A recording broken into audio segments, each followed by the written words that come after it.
Chaos magic versus positive thinking. It's a controversial subject, no doubt, but we're going to talk about it.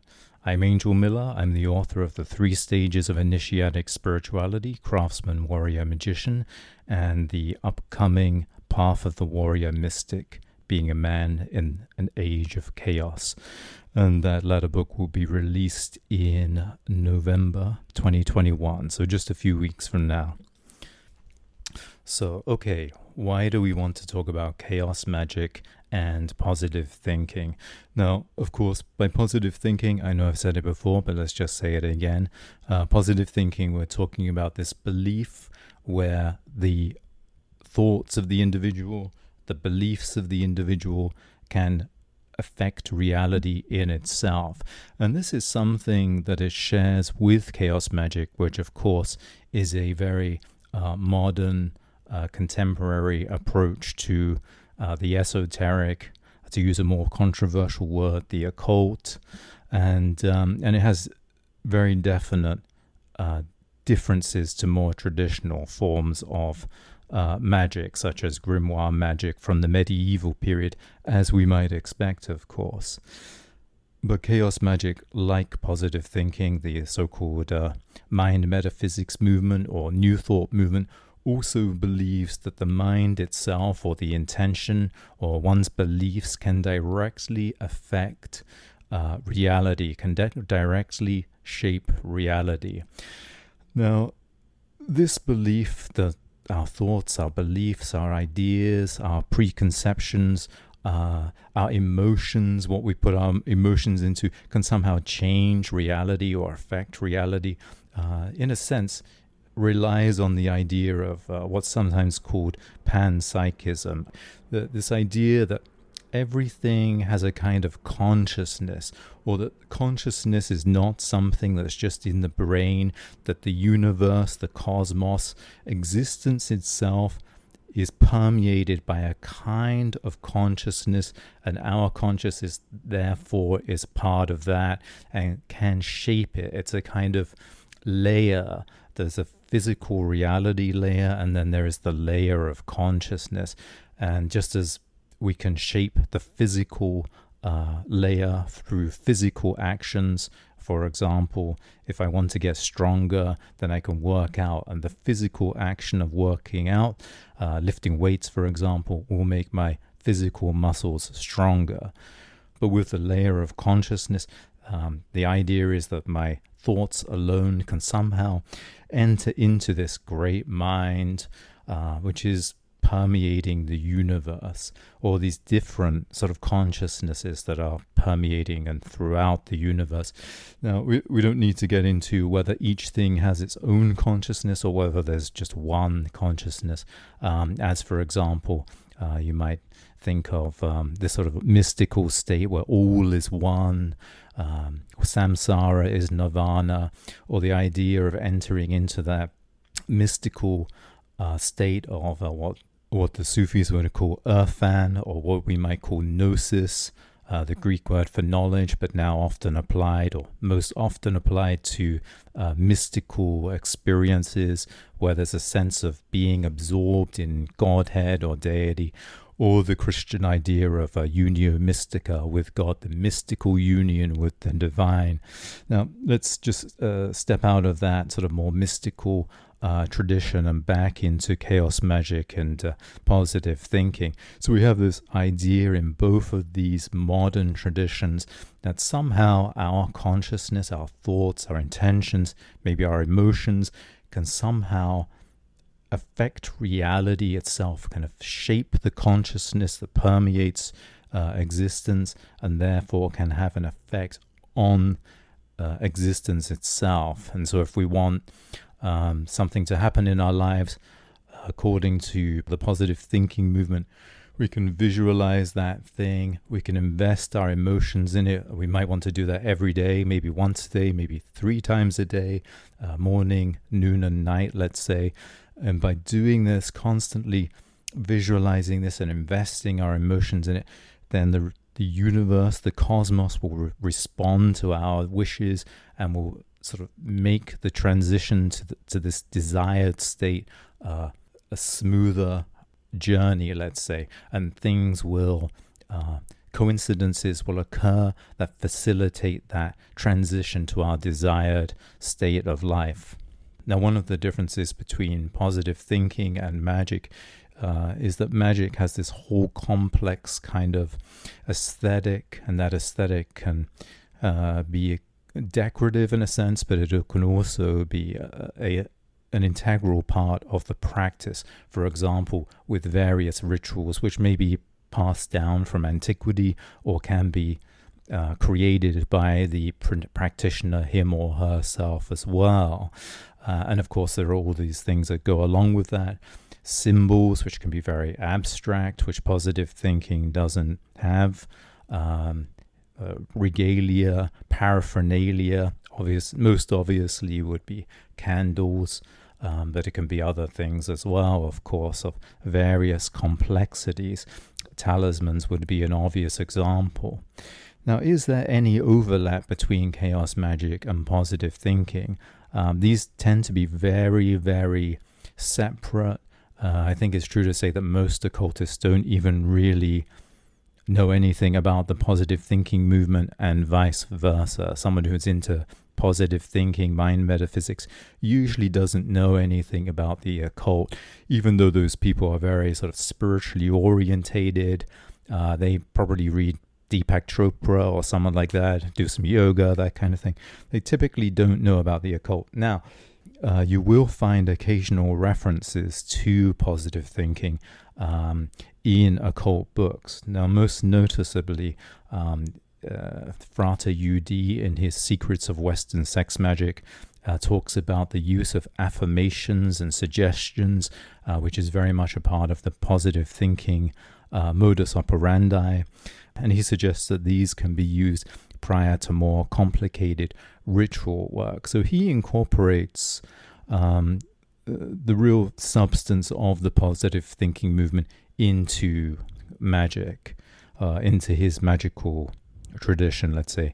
And Frater U.D. is someone, as you may know, who's in the past was very much associated with the chaos magic tradition in Germany, and was once a member of the Illuminates of Thanateros, or Thanateros as it's now pronounced, back in the very early 90s, maybe a little before that.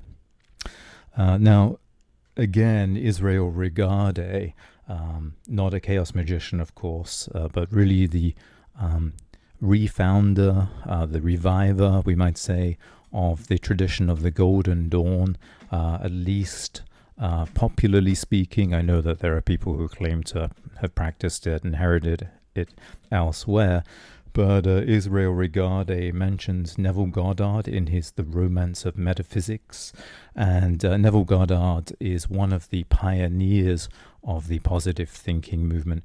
And I think more tellingly, in a way, he also mentions Emile Coué in his work, Foundations of Practical Magic. And Emile Coué was for those who don't know, a French pharmacist who really kind of discovered the placebo effect. He realized that when he spoke very highly of a medicine that he was giving someone, that had an effect and people got better a lot quicker.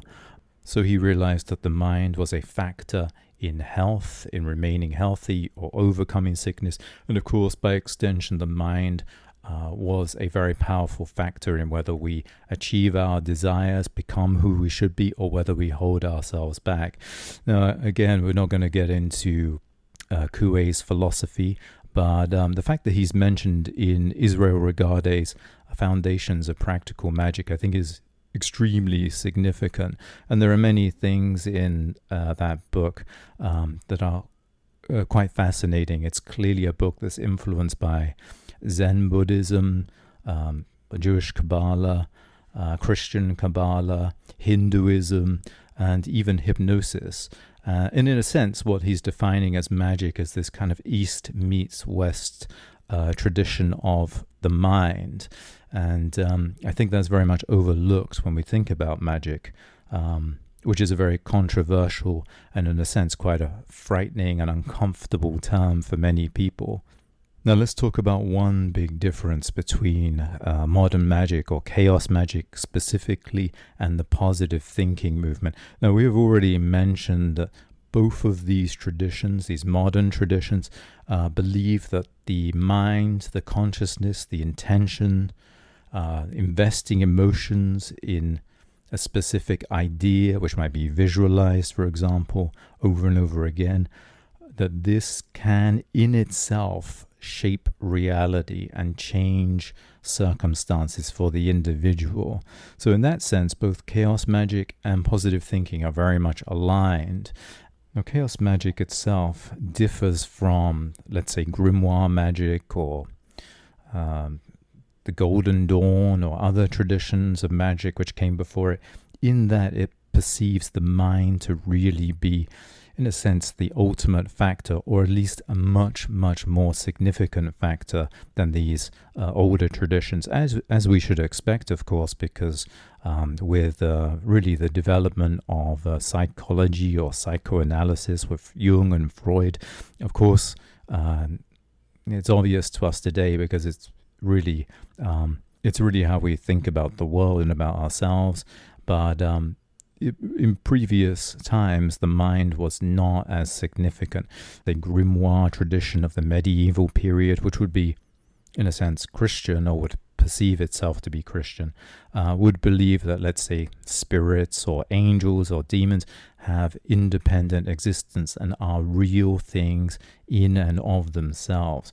Whereas if we look at really the founding text of chaos magic, Peter J. Carroll's Liber Null, he talks about spirits, demons, wraiths, atavisms, budwill, incubi, succubi, elementals, and so on, which again would all have been conceived of as having a life of their own in previous times. Whereas he says, quote, such beings customarily have their origin in the mind, unquote. Such beings customarily have their origin in the mind. So these are not independent beings. They are things that we ourselves somehow create. And he goes on to say, in fact, that such spirits can be discovered through clairvoyant methods or can be obtained from grimoires, but that they can also be created by the magician. And of course, by that he means created using the mind, the visualization, and investing visualization with a certain emotional energy. Now, it should be said that the positive thinking movement, as far as I know, does not have anything equivalent to this creating of spirits, or what chaos magic often refers to as servitors.